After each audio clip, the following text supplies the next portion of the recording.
Hello friends, ఈ curry ఏంటంటే mixed vegetable curry చేశాను. దీంట్లో బంగాళదుంపలు, పచ్చి బఠానీ, క్యాప్సికమ్, క్యారెట్, టమాటా, గ్రీన్ చిల్లీస్ అన్నీ వేసి దగ్గరగా కర్రీ చేశాను. ఇది రోటీలోకి చాలా బాగుంటుంది, అన్నంలో కూడా చాలా బాగుంటుంది.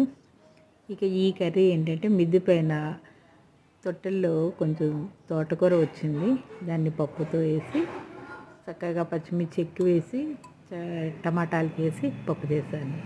ఇక కరెక్ట్గా 5-6 కాకరకాయలు కనిపించినవి, అవి తీసుకొచ్చి ఫ్రైలా చేసి దాంట్లో కాకరకాయ కారంలాగా పొడి చల్లాను.